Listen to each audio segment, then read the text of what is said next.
Good evening, everyone. Welcome back to another show of the AFC EAST Summit.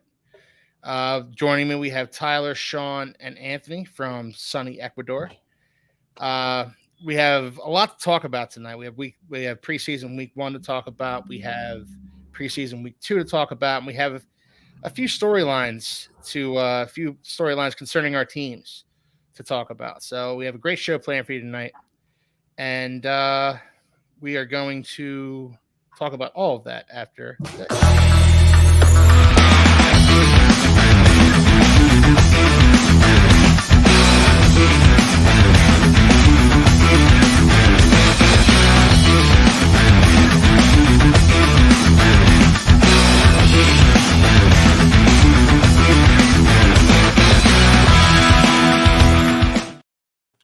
All right. Good evening, everybody. It's great to be back. It's great to have another AFC Summit show. The season is mercifully almost here, as evidenced by the fact that we just got through preseason week 1, and we have a bunch of other storylines to talk about. As I said, first I'm going to introduce our panelists tonight. Tyler, how you doing, man? Great to have you back. Pretty good. Glad to be here. How are you? Nice. I'm good. Sean, it's been a minute since you've been on the summit, man. Yeah, it's been a long time. It's good to be back with you guys, though. Yeah, it's great to have you back, man. I think we're going to be doing this a little bit more. You and Jake are going to be switching off, and so yeah, it's going to be great. So it's great to have you back, and Anthony from Ecuador. How you doing, man? Man, I'm having a time. It's been fantastic. I did some nice artisanal markets. I've had some wonderful food, some typical food. I'm having me a time. I'm glad to be able to chop it up with you guys, but I'm gonna hate going back. I'm sure you will. All right, well, let's get right into it here. Anthony, I'm going to start with you because I know you're in Ecuador, but you're not immune to seeing news from back here in the States. No, tell me about the news. What's the news? Hassan Reddick, who you guys traded for, has asked for a trade from the New York Jets. Now, look, when you guys traded for him from the Philadelphia Eagles, I assumed, erroneously as it turns out, but I assumed that you guys had a contract, terms of contract in place with him. And as it turns out, you didn't. So, he gets there and he's holding out, and now he's asked for a trade. So, Anthony, man, make this make sense, dude. I don't understand. Yeah, I mean, all right, so let's take us through the timeline, right? Timeline goes. New York Jets decide about 18 months ago that they're not going to re-sign Bryce Huff. Bryce Huff, situational pass rusher, absolute beast when you let him play. They decide they're not going to play him. Okay, fine. They decide to tender him, second-round tender, which I think was like a $4 million salary, which is to say that, like, if anybody in the world wanted to claim Bryce Huff, they could have had him for a second-round pick. Well, nobody takes him. Jets pay him $4 million. He has a pretty good season last year. I mean, I think it was like 9.5 sacks. Situational pass rusher still, but I think from week 9 on or week 6 on, he played something like 65% of snaps. So we're not even talking a situational pass rusher at that point. We're talking about a full-time edge rusher for the New York Jets. They still don't bring him back. I don't blame him for not wanting to sign with the Jets. They were never going to play him that many snaps or where he's going to get to that 14, 15 sack level. That's going to get him paid like a real big boy edge rusher. So he decides to go and sign with the Philadelphia Eagles. The Jets almost hilariously decide that they're going to go ahead and they're going to trade for Hassan Reddick. Now, they didn't pay much for him. It's a third-round pick 2 years from now. And so I guess they figured he'd do what most vets do, which is you promise them, hey, I'm going to guarantee your salary this year. Now, a guaranteed salary this year on your last year's deal isn't worth anything because they traded for you. They're not going to cut you anyway. You're getting every penny of that anyway. Maybe they try to offer, okay, we'll restructure your deal so that you get most of your salary as a bonus, but you have to show up to camp. He didn't show up to camp. Now, a little bit of inside baseball. He has the same agent as CeeDee Lamb. Okay. So this agent seems to have a proclivity for having players hold out. Now, I don't understand the reasoning behind it. You and I have talked about it before, off camera and on camera. We don't know what his end game is because ultimately the New York Jets control his rights. Now, he could, in theory, decide that he's going to hold out until I think it's week 9 and then come back to the team. But the thing is, if he decides to hold out till week 9, that's basically all of his salary. He's already surrendered something like $3 million of his $15 million or $17 million salary this year. $3 million of it's gone, and we haven't gone through preseason week 2. If he misses game checks until week 9, he's going to play for the rest of the season for free. So I don't understand what his end game is. I don't think even knows what his end game is. Ultimately, if I have to be honest, I don't think the New York Jets need him. Because if you line up that offensive or that defensive line correctly, you've got 4 first-round picks on that defensive line. Okay. If you're telling me Robert Saleh can't put together a rotation that includes 4 first-round picks on the defensive line and get pressure, well, you still got DJ Reed, Sauce Gardner, and Michael Carter in coverage. You still got Quincy Williams and CJ Mosley back there at linebacker. You're telling me you can't generate pressure with those 4? Just get out of here anyway. So I don't think the Jets need him. I think the Jets, at this point, are willing to play hardball. Sorry, you were going to have a question. Well, how does this end? It's going to end with either he comes back and plays or he holds out to week 9, stubs his toe, claims he's injured, refuses to play. The New York Jets probably file a grievance with the CBA. They fight back and forth, settle for a small amount of money. The New York Jets get reimbursed all of the cap money that they would have paid for him this year, next year. And then we all forget about it in 12 months. Well, the Eagles don't forget about it. They make out with the 3rd round pick. Yeah. I'm not sure because I know it's a conditional 3rd round pick based on playing time. So it might actually be a little bit lower than that. I did hear it was a conditional 3rd round pick, so I'm not entirely sure what the Eagles would get if he just doesn't play. The Eagles get Bryce Hoffman, who's just the same player, 3 years younger on the same contract. Well done. Golf clap, Howie Roseman. Well, yeah, I mean, you come right down to it. I mean, the Eagles did make out in this deal, 100%. At the expense of Joe Douglas, which I don't know. My thing is, why trade for the guy if you don't want to use him? Why trade for the guy if you're not going to pay him? I think that they thought they could just guarantee the salary like you did, like what the Cleveland Browns just did with Amari Cooper. Oh, we'll guarantee your salary. We'll make sure that you get paid. He's going to get paid anyway. What are they going to cut Amari Cooper? Yeah. Like, it's not worth anything. His agent knows it's not worth anything. Hassan Reddick knows it's not worth anything. But, like, ultimately, we'll see where we are in a couple of weeks. But, like, if he starts missing more game checks, and that's like $1 million a game in fines, like, at some point he's, like I said, going to be playing for free.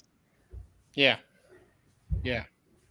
So I guess he has to show up at some point. I would hope that's what it boils down to. All right. Well, let's move on. Sean, any news from the Bills this week? From the Bills? Yeah. Well, today Matt Milano got banged up with something with his arm. Not going to comment on what it might be because no one's for sure, and I don't like when the people that are there, like the beat reporters, say, "Oh, he tore his bicep possibly," and then it's just like, he banged his elbow on a helmet. Like, I don't know yet. He was able to do a push-up. He was flexing his arm and stretching it. So I'm assuming that if you really tore your bicep, you wouldn't be able to do a push-up, the moment after you tore it.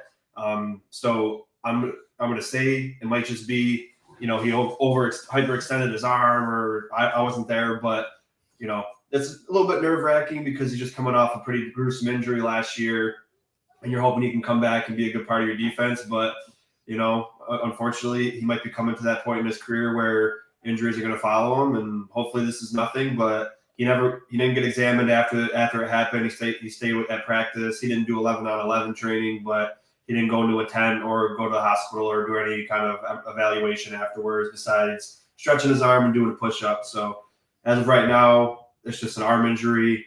So hopefully he's all right, but still concerning. Yeah. Sean, what was his injury last year? Was it an ACL or like an Achilles? No, it was something with his tibia.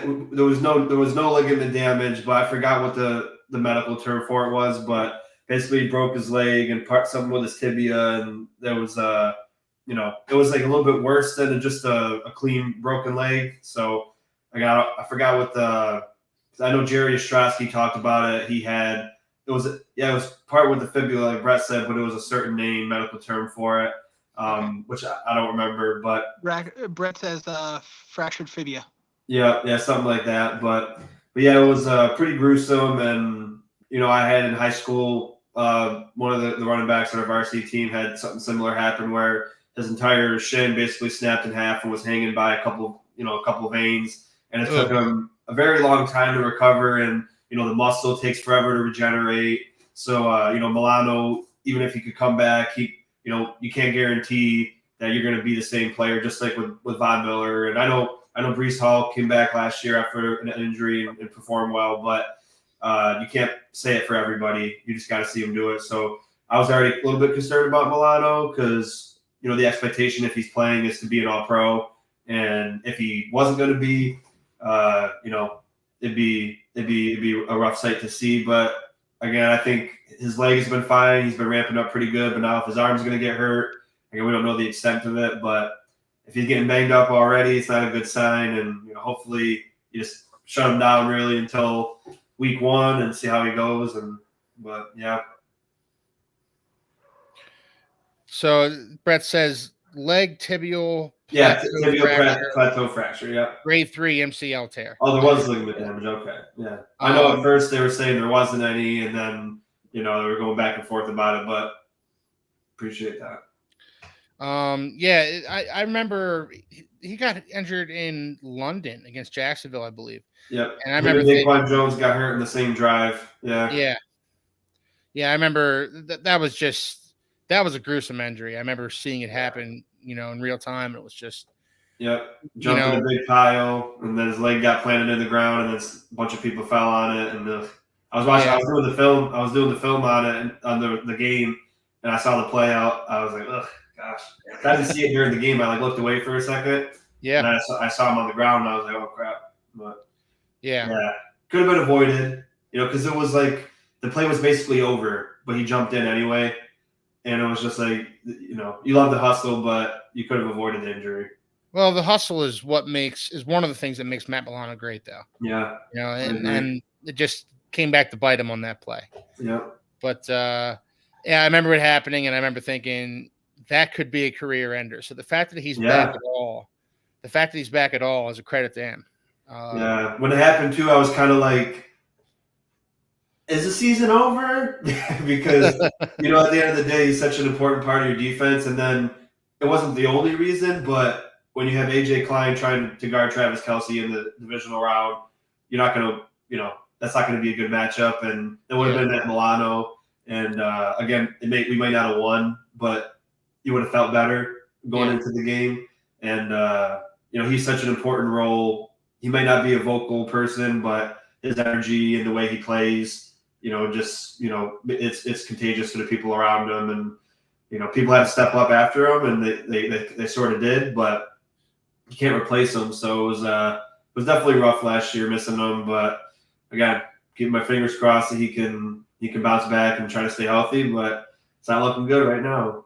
We'll see. I think maybe much has been made of this arm injury, and I think a lot's been made of it because of the fact that his season ended last year. Yeah, I agree. Like I said, people that were there, they say, oh, torn bicep, oh, this and that, but we don't know. The same thing with Cole Bishop when he got hurt. Everybody's like, oh, it was his rib cage, and then it's like, oh, actually the next day it was his wrist. Oh, it was his shoulder. So it's like, people see something happen, they think from a view they know, and that's why I'll just wait and see. But also Chase Claypool's on IR and probably season ending. They have a week to come up with a settlement apparently, and if something's agreed upon, then either us or a team can sign him within 3 weeks, I guess. if he's eligible to come back. But if not, then he's shut down for the year.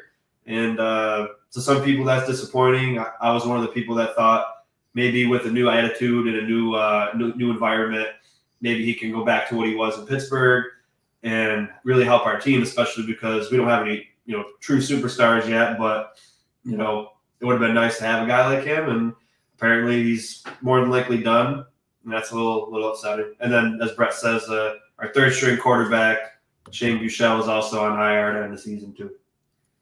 Yeah. I thought the same thing about Chase Claypool last year, Sean. I thought maybe, change of scenery, maybe, that'll bring out the best in him.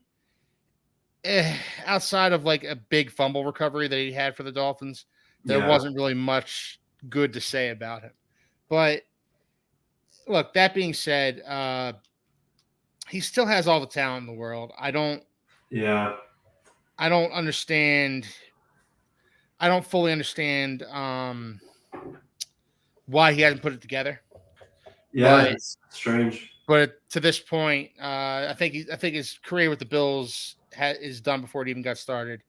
And, it's unfortunate. He's running out of chances in the NFL, I think. Yeah. All right, so Tyler, Patriots news. I know they released Juju. Thank God. What else you got for us?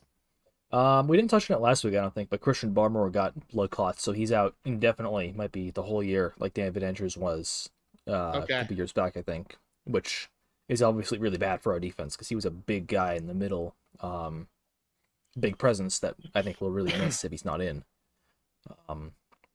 Luckily, if there was a year for it to happen, I mean, I don't think we're doing anything this year anyways, so yeah, get it out of the way. Defense otherwise looks pretty good. Still, decent. How do I feel about the Raiders QB agent, Aiden O'Connell? I mean, whatever he wants to pick, he can pick. It's just whether he can live up to 12. We'll see, I guess. I don't think 12 should be retired indefinitely just because Tom Brady wore it. And not close at all. Yeah, I mean, well, Tom Brady wasn't it just sunny where Anthony is like 2 minutes ago? Oh yeah, no, this is Ecuador. Sun just went down. It's over now. Wow, I was like, no way it was that quick. Well, wow, okay. Yeah, I know. I was just looking at myself. I was like, I got no light on me now. Other than that, the offense doesn't look very good. Which I think is expected, but still kind of disappointing. Julian Polk looks good. Looks consistent in practice from what I hear. Not much to say about the preseason game generally, I think, because the quarterbacks just didn't really play that much. They played Brissett for one drive. They played May for one drive, and both of those were pretty disappointing overall. Not the quarterbacks necessarily, just like the plays in general. They put Milton out there for a bit, and he took advantage and had a pretty nice touchdown. And then they took him out and they put Bailey Zappi in, and that was it. That was a wrap on that. So I guess, I mean, obviously from a management perspective, it's probably about just giving each of the quarterbacks a chance to warm up and then putting Bailey Zappi out there because he's probably not making the team, frankly, and just seeing how the other players do because there's still some more wiggle room there.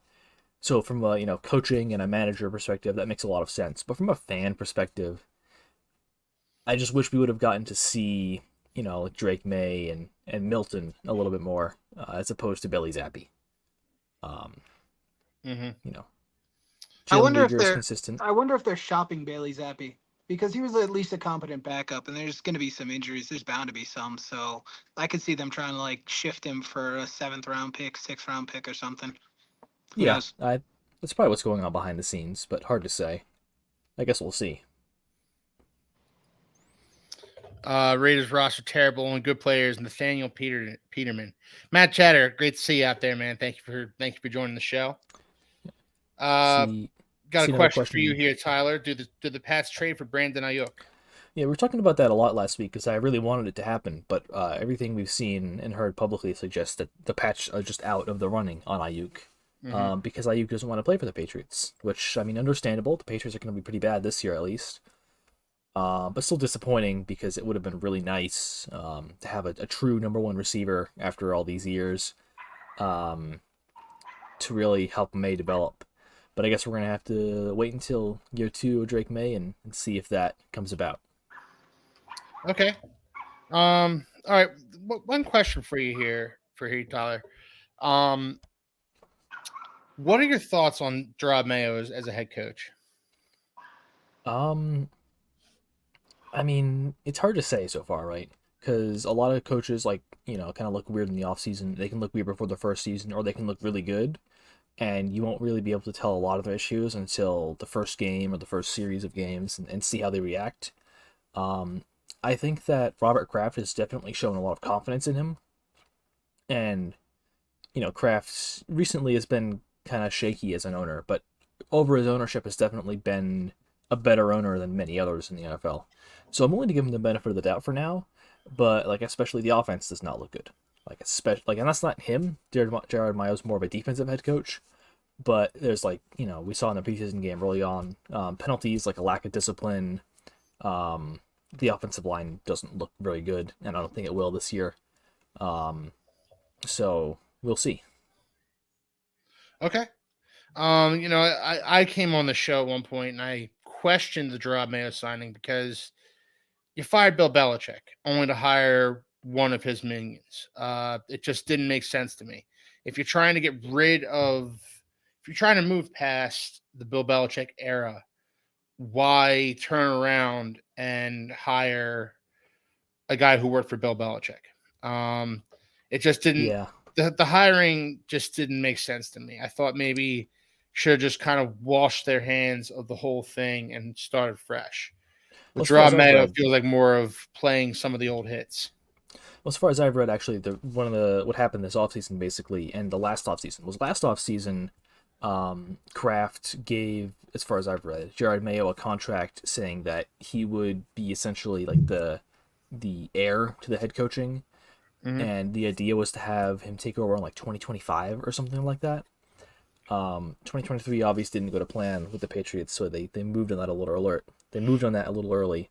But Kraft saw Gerard Mayo and liked him, and liked him so much that he wanted to hold him in the building and not let him go anywhere else. Which I think, if you're looking long term, I guess I can see it, because Belichick is, he's an old guy, but he's also the GOAT, and I think that Belichick in charge of this team, I'd be more confident than I am with Gerard Mayo so far. Okay. Yeah, to that point, when I was in the military, I was always taught you can learn from good and bad leadership, and like you said, Bill Belichick could be the GOAT. He is as of right now, but a lot of people say negative things about him and his coaching style. So maybe Mayo's like, well, I like this from him. I'm going to take this, what I learned from him that I liked was positive, and the things that I didn't like that he did, I'm going to not do, and then, see how that goes. And so, it's always a risk signing a player to coach, who's never coached at that level as far as a head coach goes. But I think if Robert Kraft showed confidence in him, and then if he goes about it I was under Belichick and played for him and all that, and I like certain things that he did, I'm going to continue those. And certain things that he did that we didn't like, and as players and as coaches, we're going to do away with them. And I don't know if it was true, but I saw today on Facebook that he told the team, if you're a starter and you get in a fight in the joint practice, you're playing the entire preseason game. And if you're a backup and you get in a fight in the practice, you're not playing at all. And it's little things like that where, you earn that respect of a leader, where you're showing that you care about the guys. And yeah, fighting happens, but you're there to work and you're there to get better in practice, and you got no time for fighting. So little things like that I like, so I read that and I was like, oh, I don't know if that's true, but I like to see that from a young head coach, kind of, stepping up in his first year and kind of earning that respect right away. So we'll see at the end of the day. It could work out, could not, but so far, as an unbiased opinion, I think it's good so far. All right, let's look at the chat a little bit here. Let's see. Tyre Tart for the Dolphins got cut today. That's true. That was. I was kind of surprised. I feel like your defensive tackle depth isn't even that good. So. Yeah, well, from what I understand, Tyre Tart came to camp wildly out of shape. I heard that too. Yeah. He would flash a few times at practice, but for the rest of it, he was wildly inconsistent. So, you want more consistency out of defensive tackle position. You want your defensive tackle to come in shape. And he didn't. So, yeah, he has talent. He's one of the more talented guys in the room. But if you're not going to show the will and desire to better yourself while you're in the building, then get out. Don't let the door hit you in the ass. Unless your name is like, Aaron Donald or Myles Garrett or someone, if you're on the defensive line, your job really should be consistency and in setting up other people to do their jobs. Yeah, exactly. You're an enforcer at D tackle, yeah. Yeah. So, Tyler Tart, like, I didn't want to see him go, but the fact that he got cut says more to me than anything. The fact that they would cut him this early in training camp, at this stage in training camp, it says a lot about what they thought about what Tyler Tart brought to the building. They're done, and no other teams are interested in surrendering any capital for him at all. Yeah. Yeah. So Bill signed Ben DiNucci of Dallas Cowboys fame. So good for them. Yeah, it was funny. He has played NFL starting snaps, but I mean, at the end of the day, he's going to be a third string quarterback, and they're never going to play. And if your third string quarterback has to play, your season's donezo anyway. So yeah, he'll be filling in. I just hope he can get the ball to these guys that are trying to fight for a spot in the team, because that's what kind of stinks is like, the first game we played, the third string quarterback did not do well. So all the guys that were like the camp darlings couldn't really shine because he couldn't get them the football. And then so hopefully this guy can, I know he started for Dallas a couple times and Cooper Rush. So maybe he can shine with the third stringers. Yeah. I mean, we'll see, he's a camp body and you need all of them that you can get right now. Yeah. Let's see. We got over/under on Judon playing 11 games this season. I think Judon's going to come back and play eventually. What do you think here, Tyler? I think over his injury, he's not the best in injury history. If you put the over/under on 13, I'd probably either push or under, but at 11, I think over. He's real good. So hopefully for you guys, you can play all of them. But I know him and Armstead are not the best of friends already. But see, the thing is, the quote says over under 11 games. It doesn't say over under 11 games to the Patriots. Yeah, true. True. And he could be dealt. Yeah. I wouldn't be upset if he was dealt, because I think at this point it would benefit more to get future capital and to build up a team of the future. Well, he's on the wrong side of 30 too. I would definitely put money on an over/under for Armstead playing 11 games though.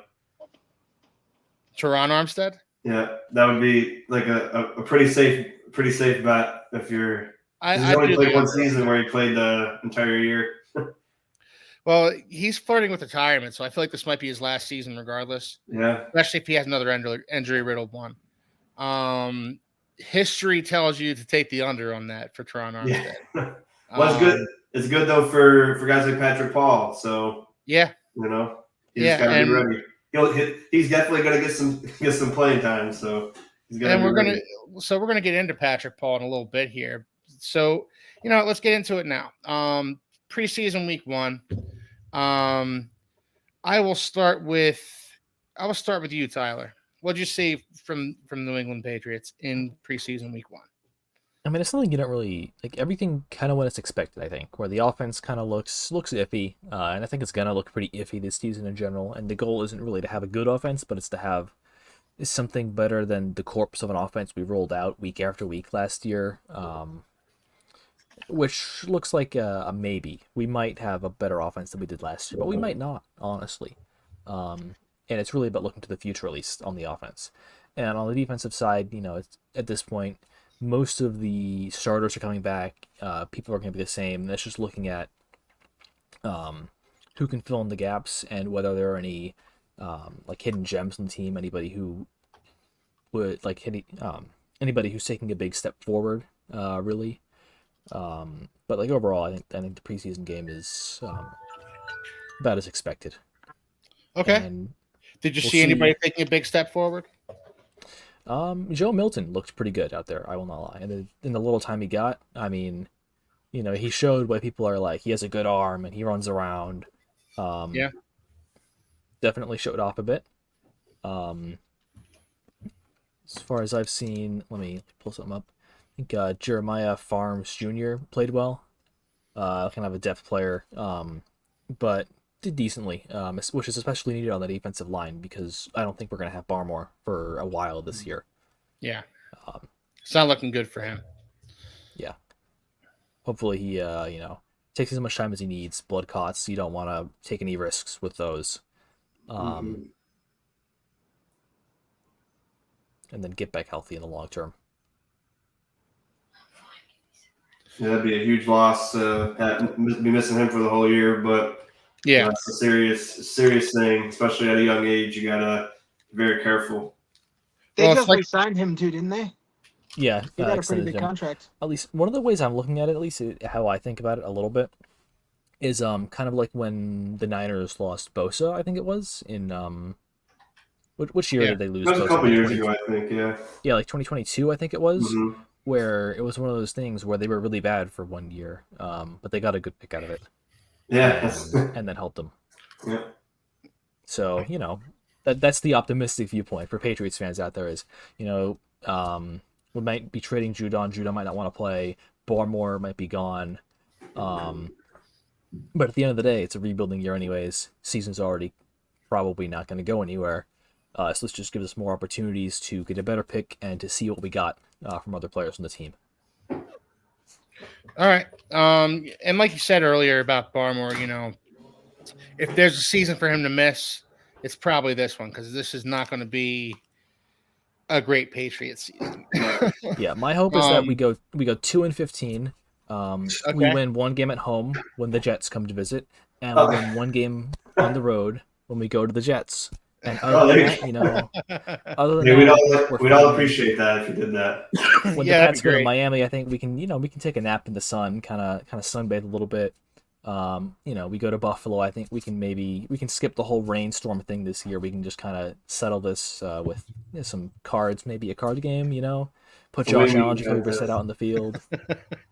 In all seriousness, Tyler, I think your offense isn't going to be great this year, but I think your defense is going to win you a couple of games this season. Mm-hmm. It's like the same defense as last year, essentially. Yeah. They brought most people back. Maybe hopefully Gonzalez stays healthy. Yep. And he can kind of develop. But other than that, I mean, really, shout out to Adrian Martinez. I'm sorry, I don't know who Adrian Martinez is. Yes. Oh, we'll get into that when you ask me about the Jets. Okay, fair enough. Did Anthony leave to go cry because the Reddit won't report to the Jets? We've talked about that, doggone it. Thank you for tuning in, by the way. Yeah, and while I was doing that, I also turned the lights on. Yeah. 2 for 1. All right, so let's move on to the Jets preseason game here. Sweet. All right. Be honest with you, Jets looked pretty decent. I mean, obviously, Aaron Rodgers didn't play. Most of the starting offense didn't play. Most of the starting defense didn't play. So it was pretty much backups for 4 quarters. And I have to say, our backup quarterbacks look better than our starters for last year. Yeah. Was it Jordan Travis and who's the other one, Anthony? What's up? You got Travis and who's the other quarterback? Oh, Travis didn't play at all. Travis Benjamin didn't play at all. We had this guy named we had Adrian Martinez who played. I think he's the son of the other Martinez that played at Nebraska 20 years ago. And then and then we have another backup quarterback whose name is escaping me right now. And then Tyrod Taylor played. So we had so we had 3 quarterbacks go. Tyrod Taylor, I think, only had 2 drives. Then we had the second quarterback who I can't remember off the top of my head. And then we had Adrian Martinez. And Adrian Martinez did an amazing job of moving the pocket, throwing the ball downfield. To be honest with you, I wouldn't be surprised if if the 5th round pick Benjamin doesn't wind up even making the roster. I didn't like him coming out of FSU, and Adrian Martinez looks like the real thing. He looks like an NFL caliber arm, and he played extremely well in the USFL/XFL this past year. I think he took his team to the championship game. They lost, but like the dude was like the second best quarterback in the league. So I wouldn't mind keeping a roster spot open for him. For players that I think actually like showed out, one guy I wasn't expecting to be as good as he turned out to be was Leonard Taylor. Now he's an undrafted free agent out of Miami, 5-star recruit, looked like he was going to be a first-round pick. I mean, because every time somebody's a 5-star recruit, they always talk about them being a first-round pick almost regardless of what they do in college. He had a lot of issues in terms of like lack of effort on tape, and he was used as like a one gap when he's really like a 3-tech. So he's used as a nose tackle a lot at Miami. He didn't hold up well against the run. Anyway, so he was goddamn near unblockable for 3 quarters of that game. He's been all of the beat have been talking about him in camp, and like I said, I had my doubts because on tape he didn't show much effort at Miami, but the dude, at least defending the pass, is goddamn near unblockable. He didn't hold up very well against the run. They ran directly at him multiple times. He was walled off pretty easily. But like his swim move, his quickness off the snap, his ability to leverage guards and wedge himself between the guard and the center was super impressive. So Leonard Taylor was really good. We had Jarek Bernard Converse, who was like a 6th-round pick. We drafted him as a safety out of LSU, not last year, but the year before. Or not this draft, but the draft before. We've converted him to corner, and he had the highest PFF grade on the team. 6 targets, gave up 1 reception for 6 yards, and the coverage on that reception was unfrickin' real. Phenomenal catch by the receiver, but the dude looked absolutely fantastic. The other guys that stood out, Braylon Allen, 5th-round pick, 4th-round pick, I think, out of Wisconsin. Youngest player in the draft, going to be a backup running back to Breece Hall, but god damn, that dude's strong. He's big, 6'2", 235, 240 pound back, very, very fast, very powerful. He had 2 very nice runs, one of them for 24 yards, one of them for like 20 yards, finished the game at like 9 yards per carry. It's like 6 yards for 54, or 6 carries for 54 yards. And then I think the most impressive thing was Olu Fashanu. First showing out there. Obviously, they didn't run Tyron Smith out there. I doubt he plays much in the preseason, maybe a series or 2 in the 3rd game. But Olu looked fantastic. I thought he was the best tackle in the class, and he had the highest pass blocking grade on the team this past week. Looked great. Very balanced. He is going to have to get a little bit stronger in the run game, but like the dude puts his body out there, and that's all you can hope for from an offensive tackle. He's so strong. He's so quick. I can't wait. Also, the quarterback you were thinking of was, I think, Andrew Peasley. That's the one, Peasley. Absolutely. I had Priestley in my head, like the dude that was in 90210. But yeah, Peasley. Yeah, it's certainly the wrong Priestley. Yeah, I mean, I loved Olu coming out of college as well. I would have loved to have seen him fall to the Dolphins, even though I knew that was a pipe dream going in. But you know, he's going to be a guy that, you know, that's going to sit on the blind side for the next 10 years and just be solid. Yeah. And that's all you can really ask of him. Do you Why not 11 years though, Keith? What's that, Sean? Why not 11 years? Why just 10? Well, yeah, like we always say for the next 10 years, but like if an offensive tackle is good, they're playing till 40 these days, man. Yeah, like Trent Williams is like 39. When did Andrew Whitworth retire? Like 42, something like that. I think he was 41 in the Super Bowl or something. Yeah, like these guys are retiring like forever. They're playing as long as quarterbacks. I love it. Well, Yeah, if you're Jason Peters durable, too, like Brett said. Jason if you're Peters, good durable, you shout don't out get there, Brett. injured. Jason If you're Peters, durable and another you're one, not is like getting injured 43 as a last year. tackle, Yeah. sorry, if you're durable and not getting injured as a tackle, your career can go on until you're like 40. If you Yeah. are getting injured, you're like done early, like way early, like 20, Yeah. between 29 and 31. So See it's Jake really Long. And there's no in It's between. true. It's either early career for offensive lineman or you can last a good amount. Yeah. I feel like rehab's done an amazing job with these guys. Like, I remember they used to get like rotator cuff injuries, like Mhm. Tony Baselli, for example. In his career, he finished at like 32. That dude's a Hall of Fame offensive tackle, but like his career was over before he was like 33, 34. Yeah. Like, now they're still getting the injuries, but like they're rehabbing so much better. Like, sports medicine has come so far, really, just in my lifetime. Yeah. Yeah. I think even like Travis Frederick, he was like 28 when he retired too, right? The center Yep. for the Cowboys. Yeah, he was. Well, that was due to an underlying nerve disease, But it's just Guillain-Barré syndrome. And yeah. I had a neighbor who had that, and she was in a wheelchair by the time she was 40. Wow. It's a debilitating disease. It knocks you out, man. And so the fact that he was diagnosed with it and was able to come back and play another season at an all-pro level is a testament to the kind of athlete that Travis Frederick was. Yeah. So, all right, Sean, preseason week 1, what'd you see from the Bills? Well, this one's a little bit easier because it's more of there wasn't much good, so it was really quick. But before I get into that, especially in my community, the Bills community, it gets really frustrating because a lot of the content creators will go out and they'll say, "Guys, relax, don't panic. It's preseason." But then they'll say, "Oh, well, this guy looked great." But then I'm like, "Wait a minute, you just said it doesn't matter because it's preseason, but now you're talking about someone that did good." So like, I feel like you can't have the conversation about preseason if you say it doesn't matter at all. And you can't have another conversation after that. You just gotta stop. But I think preseason does matter to a point, and I get it. Like, it doesn't mean if you go 0-4 in the preseason or 0-3, you're gonna go 0-17.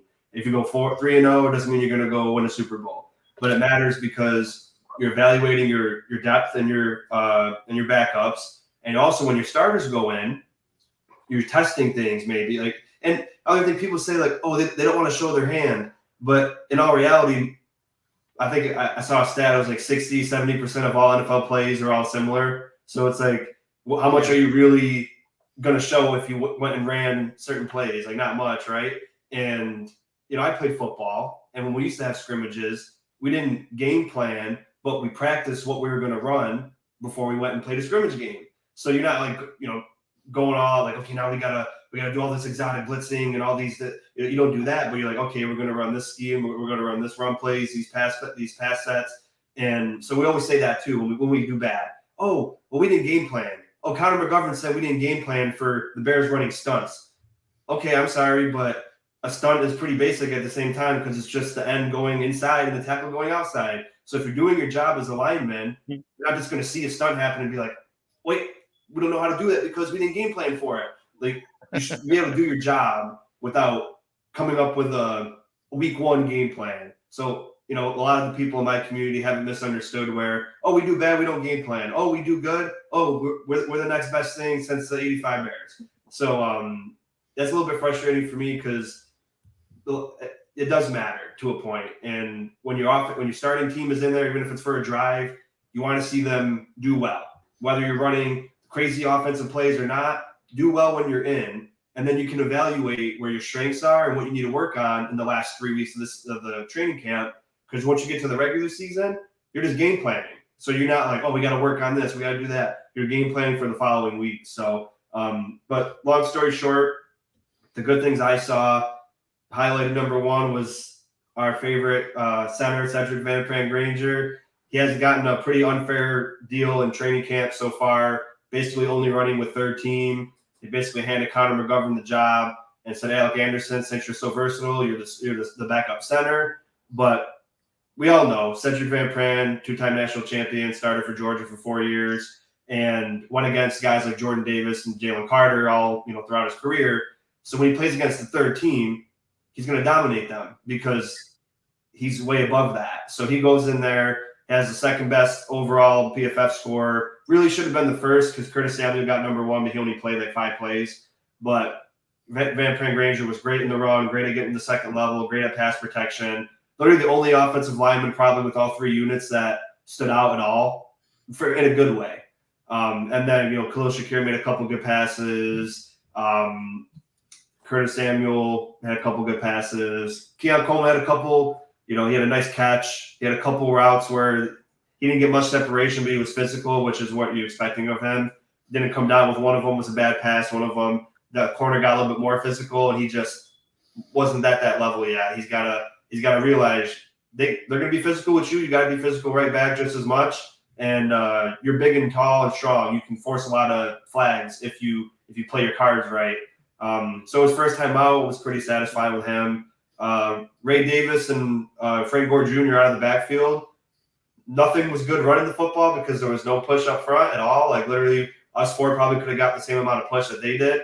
But they caught the ball in the backfield really well. So that was really cool to see. But yeah, really other than that, that was it. I mean, Tyler Bass, we had to praise him by now saying he made a 49-yard field goal because he's the only one in the league really that misses consistently from 43 to 50 yards. So our fan base has to always say, well, good job, Tyler Bass. You did what everyone else in the league does. Congratulations. So really that was it, but I was super happy. You guys know it's nice to be right, and I'm not all about being right, but with Van Pran, this was the one time I was really happy to do a victory lap because a lot of people in the community were like, he's a 5th-round pick. Who cares? I'm like, well, Matt Milano was a 5th-round pick. Stephon Diggs was a 5th-round pick. Teron Johnson was a 5th-round pick. Dane Jackson was a 7th-round pick. Christian Benford was a 6th-round pick. And they're all starters for us at one point. And some of them all pros. So, and he only fell because of his short arms. I mean, it's least important at center compared to tackle having short arms. And, super high IQ. So I'm very high on this guy. And he definitely earned second-team reps. So going back to your other question, Keith, what am I looking forward to? I'm looking forward to Van Prangranger getting second-team reps and going against better talent in the next preseason game against Pittsburgh. And really, everyone should step up. I don't care if the starters are playing or not. Everybody didn't play to the standard last week, even if it's a preseason game. So I'd like to see everybody do a little bit better next week. Okay. Also, when you were talking about preseason, I just want to say the Browns went 4-0 in preseason the year they went 0-16. So, yeah. I think the Lions did that too. So definitely, I get what people say. Like, it doesn't matter. It doesn't matter for record, but certainly because some people fight for roster spots, so that matters. And then, like last year for us, Osiris Torrance was in a starting battle in preseason. He won it in the preseason. So especially for our fan base to say it doesn't matter, they only say that because we lost and we look like crap. Like if we won 33-6 and Keon Coleman got 5 touchdowns or 5 catches for 100 yards, they'd be like, "See, we told you that this Bills team's going to go crazy this year." So be consistent, yeah. Bills Mafia. We know that we want to be, find the silver lining in bad play, but there's nothing wrong with criticizing or evaluating what happens in a preseason game because nothing angers me more than when people say, "Don't panic, don't worry." I'm not panicking. I'm just saying my team sucked. This is what they need to do to get better, and this is what I would like to see. Even if it's a game, it doesn't mean your record matters. And it's like a division kind of thing. And I don't know how you guys feel about preseason in general, but that's just my thought. I think it's not the end of the world, but it definitely matters. I think every aspect of the NFL season matters to these players, and it should. Because if you go out there and you're not trying, you shouldn't even be out there. Yeah. So that's what people were saying that too. They're like, "Yeah, our starters didn't really try that much because it was a preseason game." I'm like, well, you lied to me because if they go out there and not trying, they're going to get hurt. That's the first thing you learn in football at the youngest level. If you go out there and you're not going 100%, that's how you get hurt. So, well, at one point, Jake asked me last week, what I thought the final score for the Dolphins and Falcons game was going to be, and I said, I don't give a damn because that's how I feel about the final score of these preseason games. When I look at preseason, I want to see how these backup and fringe roster guys play. Right. I want to see how they play against other backup and fringe roster guys. But you want to see one of your backups stand out or one of your rookies stand out. So I Yeah. did a video for you guys last week on Wednesday. Top 5 guys I wanted to see. I was going to be watching during the Dolphins game against the Falcons. Number 5 was Chop Robinson. He didn't play. He didn't play for the Dolphins. The Dolphins didn't play any of their starters. Period. Anybody who was projected to start for them did not play in this game, which I'm okay with. And Sean, you and I went 10 rounds on that last week as well. But I don't want to see.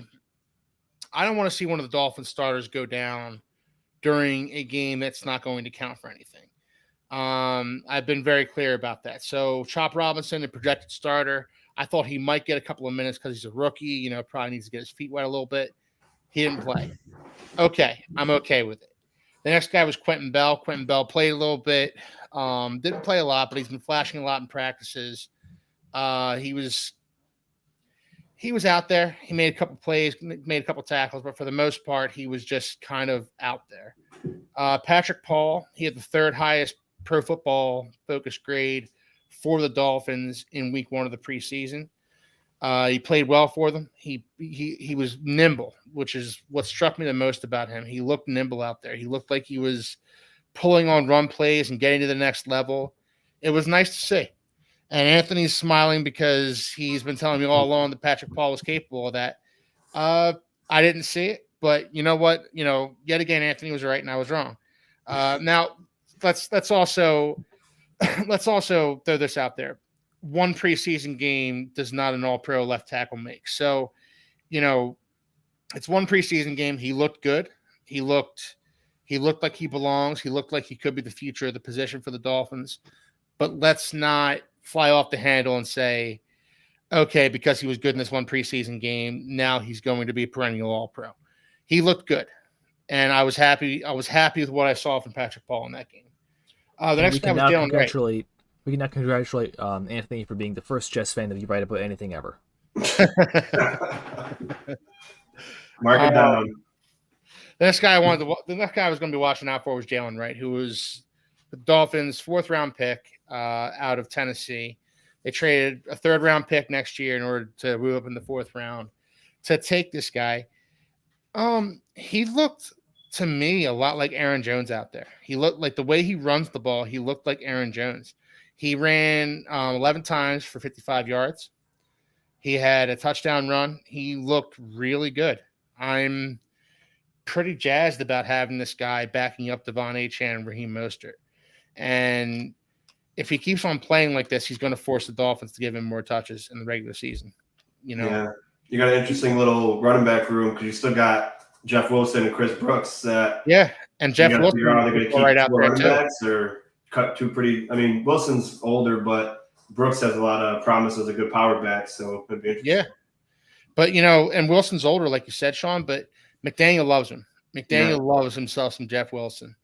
And you know what? He's a good, solid guy to have. He's a good, solid running back. He does everything okay. He doesn't do anything badly. He's decent catching the ball out of the backfield. He's good at blitz pickup. He's good at running in between the tackles. He's just a decent all-around back that, I wouldn't be mad if he made the Dolphins roster, although I might be a little surprised if he did at this point. Yeah. He's had a good camp from what I heard, too, this year. What's that? He's had a pretty good camp from what I heard this year, too. Oh, he has. He has. But so has Chris Brooks. So has Salvin Ahmed and Jalen Wright and Raheem Mostert and Devon Achane. It's a pretty loaded running back room, and there's going to be somebody who's the odd man out. It's anybody's guess who it's going to be. And the last guy I was looking for the Dolphins was Ethan Bonner. Ethan Bonner, of course, is the undrafted free agent out of Stanford last season. Played one game, had one pass breakup for the Dolphins last year.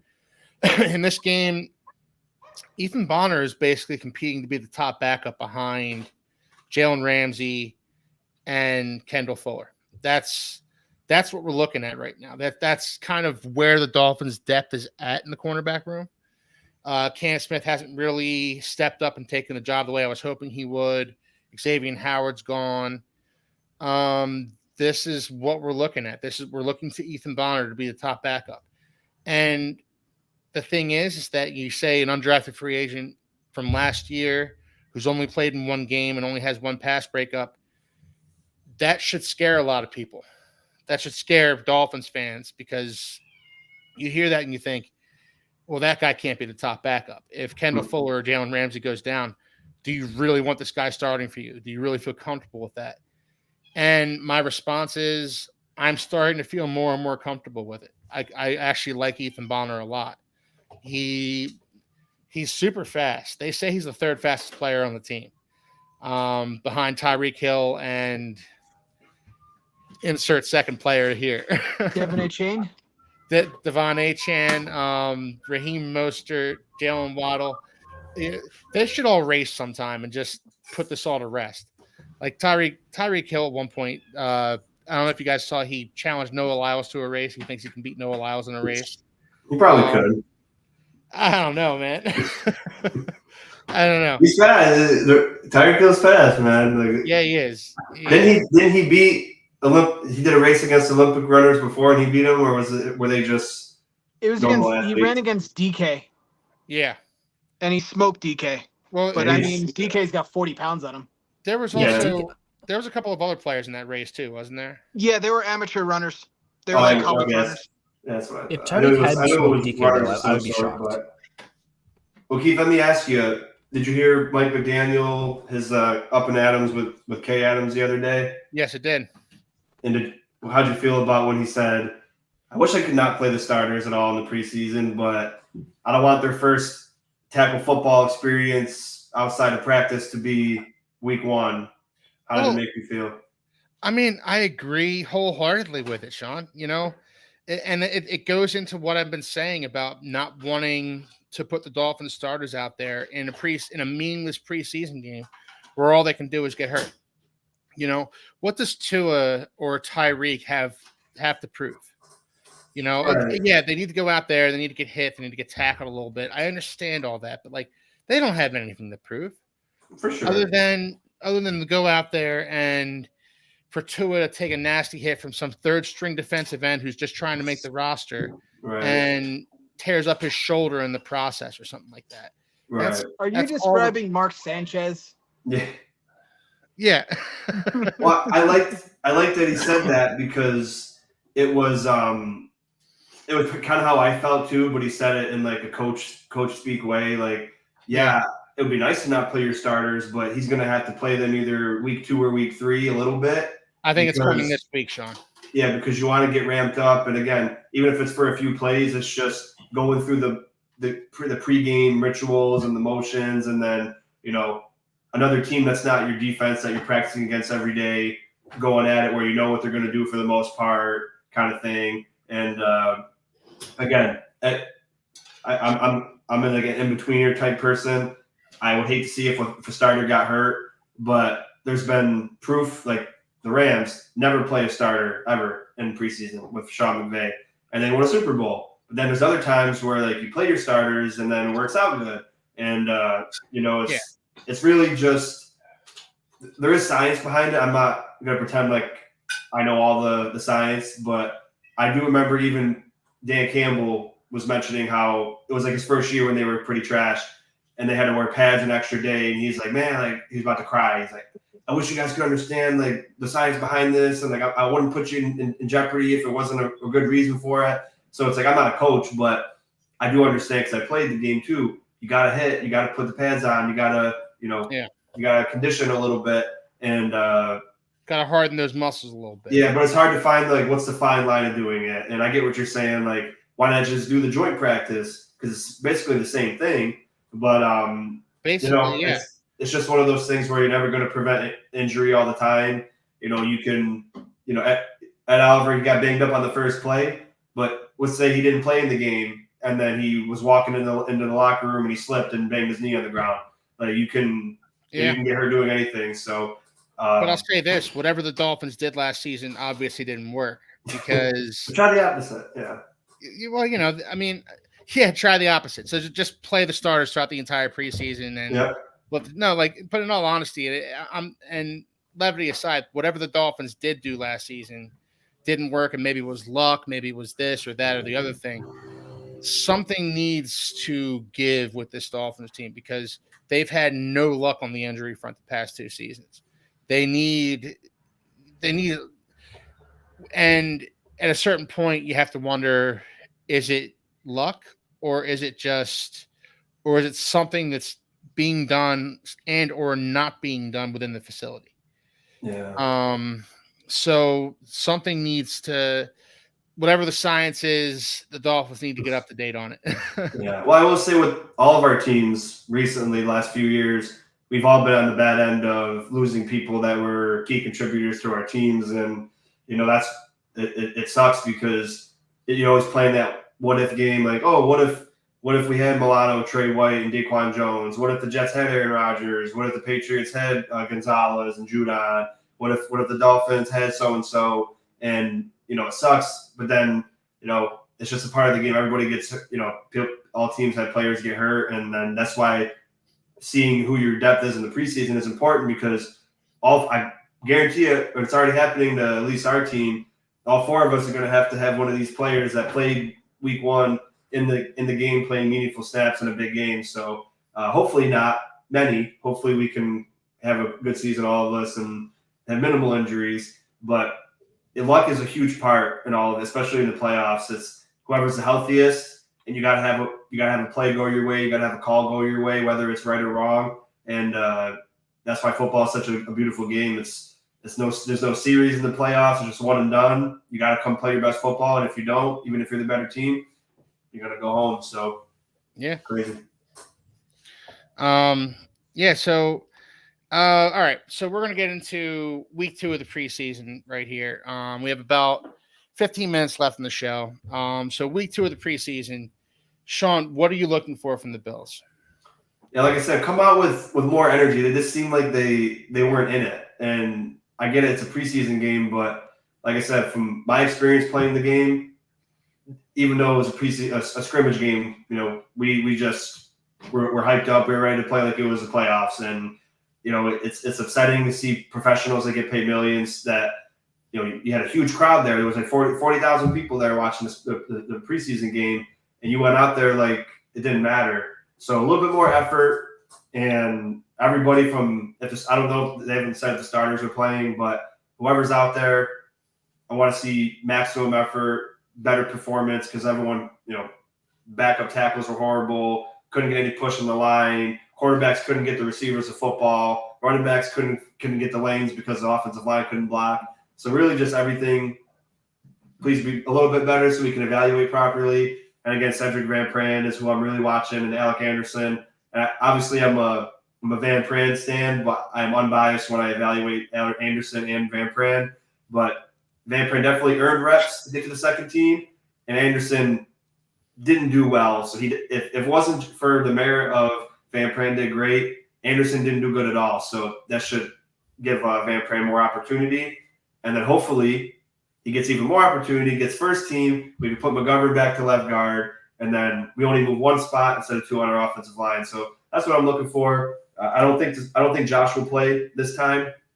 I think he'll sit out this week and then maybe play a series or 2 in the week 3. But it was a piss poor performance, no effort, 11 penalties, 8 sacks given up. We had like 200 yards of total offense. It wasn't fun, even though it was a preseason game. So. With Bouchelet out, who are you guys going to pick up to be a backup quarterback, especially if Josh doesn't play? Oh, yeah. Well, right now it's just Mitch Trubisky and Ben DiNucci. They haven't said they signed another person yet. But maybe it's just going to be those 2. Maybe Josh will play because, again, he didn't play long. He tried to run the ball on a second drive in the first quarter, and they took him out. No, I saw that. That was like, I had my heart in my mouth. I was like, not now. Yeah, and not only did he run. Not when it matters. Yeah, not only did he run, but he slid horribly and then almost took his teammate out. So it's like, I just saw, like, in my head, I was like, watch, he slid into Curtis Samuel, Terrence Samuel's ACLs, and then, like. Just a complete lack of risk aversion. I mean, like, nobody was getting open. I get that. He was getting frustrated. They couldn't get a first down. They couldn't run the ball. Yeah. But, dude, it's freaking preseason. Throw it away. Yeah. Just get off the field. Exactly. So, yeah, and if he does play, I'd like to see him I know I don't want to like forcing things, but I'd like to see him throw the ball to Coleman because he didn't get any targets to Coleman when he played. So I'd like to see him throw to Coleman a little bit. We saw him with Samuel. We know he could throw to Shakir and Dalton Kincaid. So maybe a couple connections with especially in the red zone because Mitch was throwing the ball in the red zone to Coleman, and again the ball wasn't one of the two balls wasn't good at all, and then he missed a wide open touchdown to Quentin Morris. So we'll see, but yep.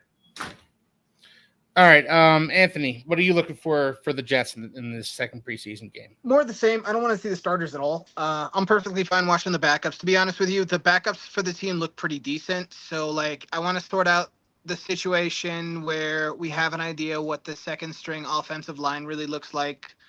I would like to see Tittman get a few more snaps at in shotgun because that was a problem that he had last year.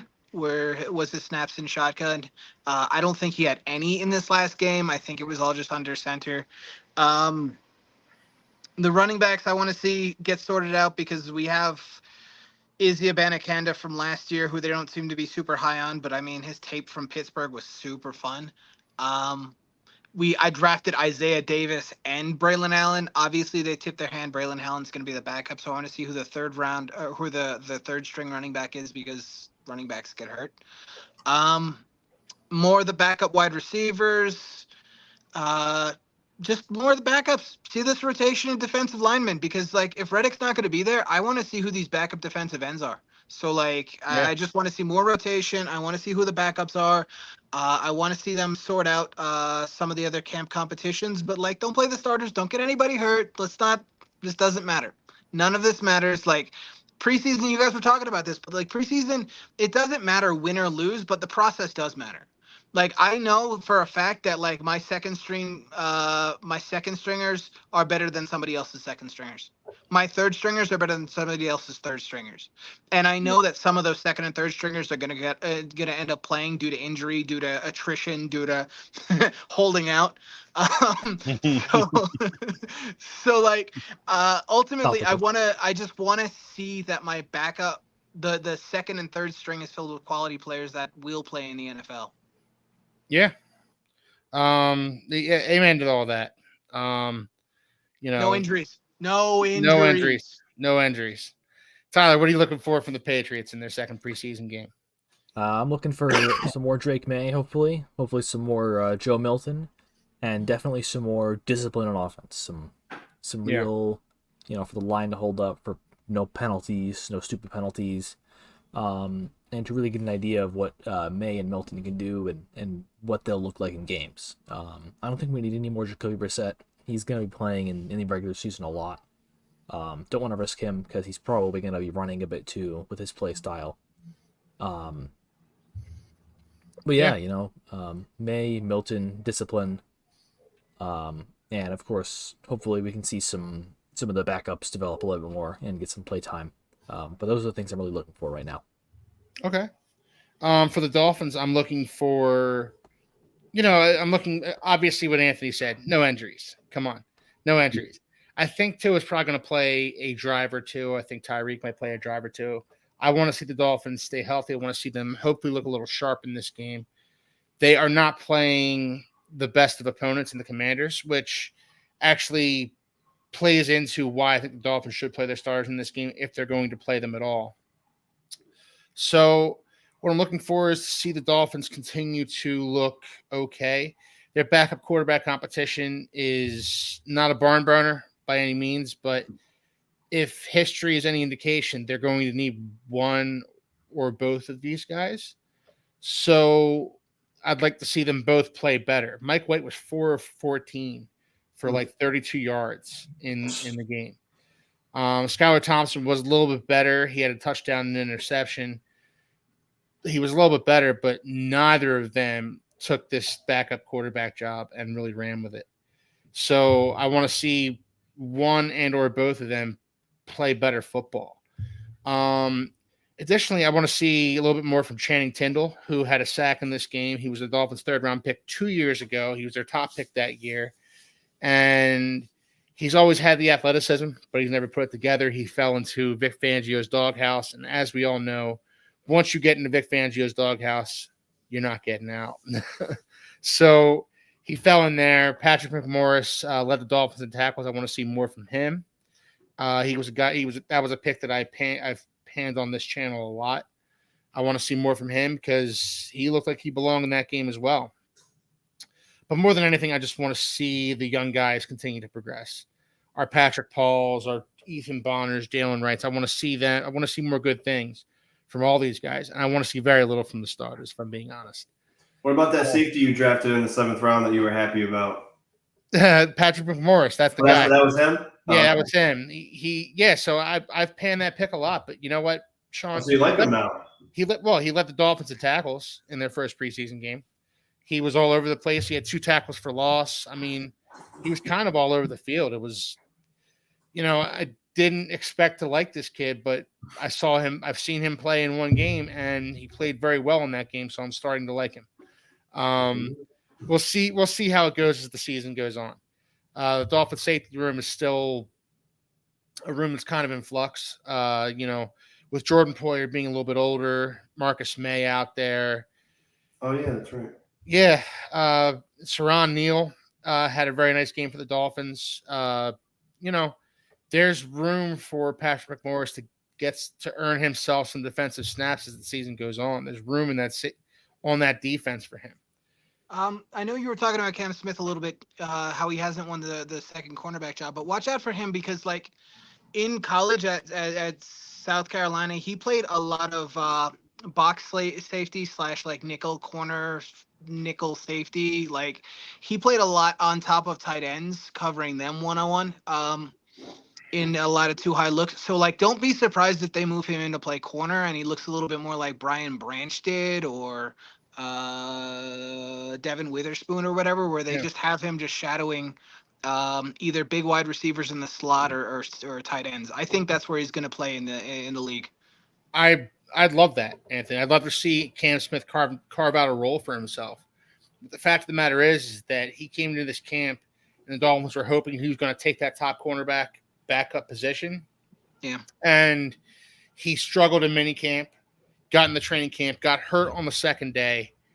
He was out for about a week, came back for a day or two, and then got hurt again. So he's actually hurt right now? He's not playing at all? Oh, jeez. He's not playing at all. Poor guy. Yeah.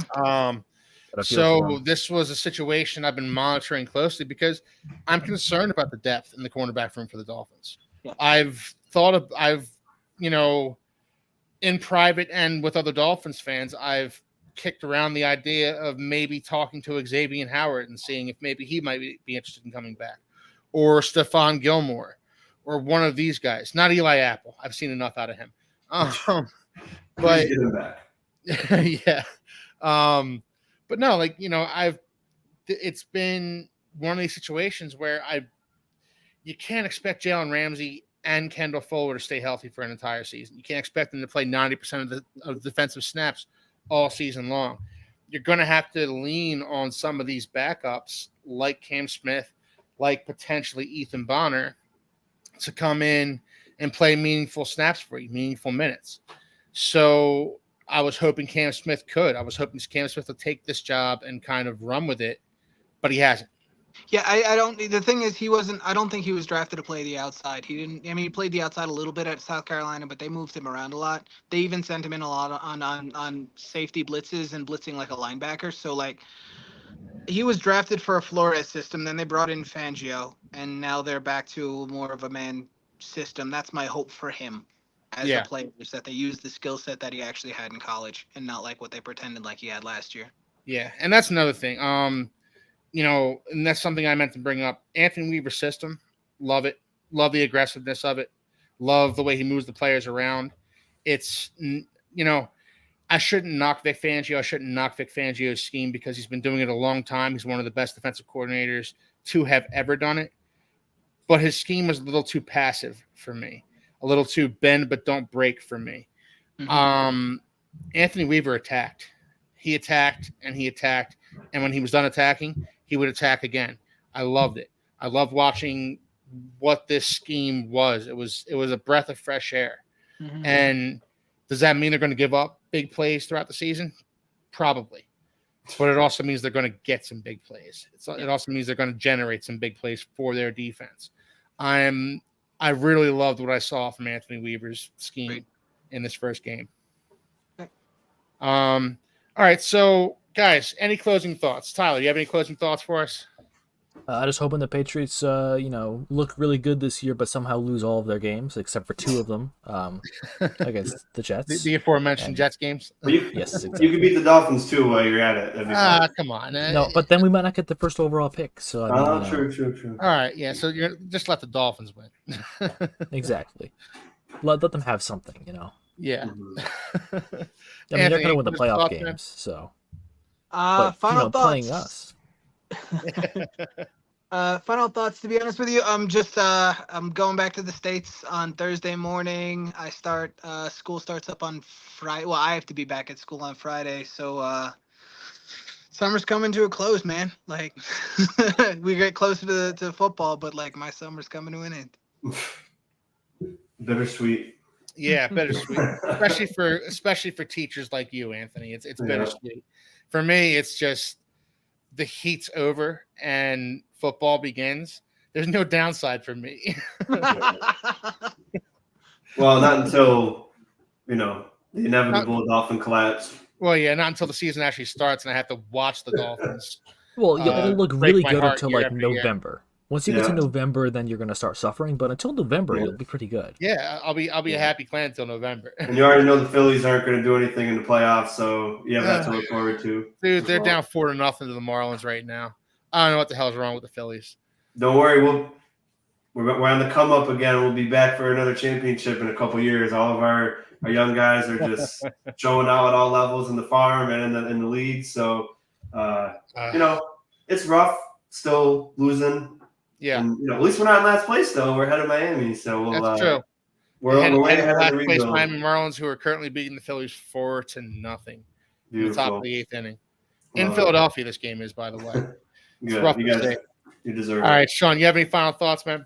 Yeah, well, glad to be back, and just for everyone else that's watching, the plan going forward, we're still getting the Kings worked out, but every Monday, there's going to be a Bills video posted. Tuesday's our live show here. Wednesday will be the Dolphins Day. Thursday will be Jets Day. Friday will be Patriots Day for a video. And again, we're working all the kinks out. We got people on vacation and, things happening with videos. And, me and Mike, we were going to do a video yesterday. And then something came up, so we couldn't. So we're sorry about that. But probably we'll get it all worked out and be perfect schedule by week 1, I'm sure. But I'll be looking forward to those. They're going to be, 10 to 20-minute clips probably. And, share out these videos, like the video, subscribe to the channel. And let's keep growing this thing. And, again, glad to be here with you guys. And next week, I'll be listening. But I'll be back eventually and keep doing the good work. It was great to have you on the show, Sean. Tyler, it's great to have you here as always. Anthony, you're with me every week, man. But it's great to have you guys on. It was a fun show tonight. I will be making a video for this channel tomorrow morning, and it should be posted by tomorrow night. So stay tuned for that. Guys, if you like what you saw tonight, drop a nickel on that subscribe button. Give us a like, comment, leave some comments. We always respond when you leave comments. And it's been a lot of fun. And look, the season's getting ready to start. We're all super excited. We're going to be bringing you great content throughout the season. So yeah, stay tuned, guys. It's going to be a great season.